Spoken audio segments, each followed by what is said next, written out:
Dr. Jyoti T, Associate Professor and Head, PG and Research Department of Chemistry, KAHM Unity Women's College, Manjeri. നമ്മുടെ ഉന്നത വിദ്യാഭ്യാസ മേഖലയെ അന്താരാഷ്ട്ര നിലവാരത്തിലേക്ക് ഉയർത്തുക എന്ന ലക്ഷ്യത്തോടെ പാഠ്യപദ്ധതി പരിഷ്കരിക്കുന്നതിൻ്റെ ഭാഗമായാണ് 4 വർഷ ബിരുദ പ്രോഗ്രാം നടപ്പാക്കുന്നത്. കെമിസ്ട്രി അഥവാ രസതന്ത്രം എന്ന വിഷയത്തിൽ ബിരുദമെടുക്കുന്ന വിദ്യാർത്ഥികൾക്ക് ആർജിക്കാനാവുന്ന വിജ്ഞാന മേഖലകളെയും സാധ്യതകളെയും പരിചയപ്പെടുത്തുക എന്നതാണ് എൻ്റെ ഉദ്ദേശം. വിദ്യാർത്ഥികൾക്ക് അവരുടെ അഭിരുചിക്കനുസരിച്ച് 3 വർഷം കൊണ്ട് ബിരുദവും 4 വർഷം കൊണ്ട് ഓണേഴ്സ് ബിരുദം അല്ലെങ്കിൽ ഓണേഴ്സ് വിത്ത് റിസർച്ചും നേടി പുറത്തു പോകാനുള്ള അവസരം ഈ പ്രോഗ്രാമിനുണ്ട്. നമ്മുടെ ഡിപ്പാർട്ട്മെന്റ് റിസർച്ച് ഡിപ്പാർട്ട്മെന്റ് ആയതുകൊണ്ട് ഓണേഴ്സ് വിത്ത് റിസർച്ചും തുടർന്ന് PhD പ്രോഗ്രാമിലേക്കുള്ള പ്രവേശനവും എളുപ്പമാവുന്നു. ക്ലാസ് മുറിക്കും ലബോറട്ടറിക്കും പുറമെ രസതന്ത്രത്തിലെ പ്രായോഗിക തലങ്ങളെ പരിചയപ്പെടുത്തുന്ന ഫീൽഡ് വിസിറ്റ്, ഇൻഡസ്ട്രിയൽ വിസിറ്റ്, സെമിനാറുകൾ തുടങ്ങിയ പരിശീലന പരിപാടികൾക്കും പുതിയ പാഠ്യപദ്ധതി ഊന്നൽ നൽകുന്നു.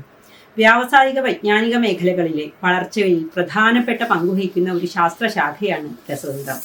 പ്രത്യേക ഘടനയും സ്വഭാവവുമുള്ള പദാർത്ഥങ്ങളുടെ നിർമ്മിതിയാണ് സാങ്കേതിക വളർച്ചയുടെ അടിത്തറ. ഔഷധരംഗത്തും രസതന്ത്രത്തിനുള്ള പ്രാധാന്യം വളരെ വലുതാണ്. അനുദിനം വളർന്നുകൊണ്ടിരിക്കുന്ന ഈ രംഗങ്ങളിൽ അറിവ് നേടുന്ന വിദ്യാർത്ഥികളുടെ ജോലി സാധ്യത വർദ്ധിപ്പിക്കുക എന്ന ഉദ്ദേശത്തോടെയാണ് കൂടുതൽ പ്രായോഗിക വിജ്ഞാനത്തിലൂന്നിയ സിലബസിന് രൂപം കൊടുത്തിരിക്കുന്നത്. നിലവിലുള്ള ബിരുദ പ്രോഗ്രാമിന്റെ ഘടന ഒരു മെയിൻ 2 സബ്സിഡിയറി എന്നതാണ്.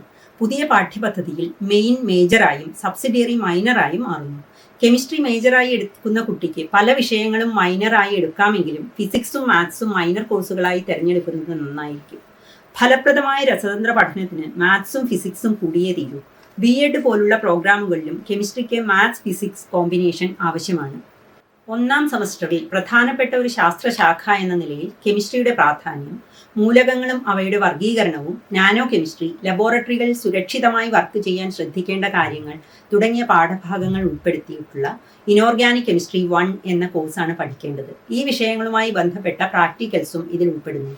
തുടർന്നു വരുന്ന സെമസ്റ്ററുകളിൽ പദാർത്ഥങ്ങളുടെ വിവിധ അവസ്ഥകളെക്കുറിച്ചും അവ തമ്മിലുള്ള പ്രതിപ്രവർത്തന രീതികളെക്കുറിച്ചും പ്രതിപാദിക്കുന്ന തരത്തിലാണ് കോഴ്സ് ക്രമീകരിച്ചിരിക്കുന്നത്.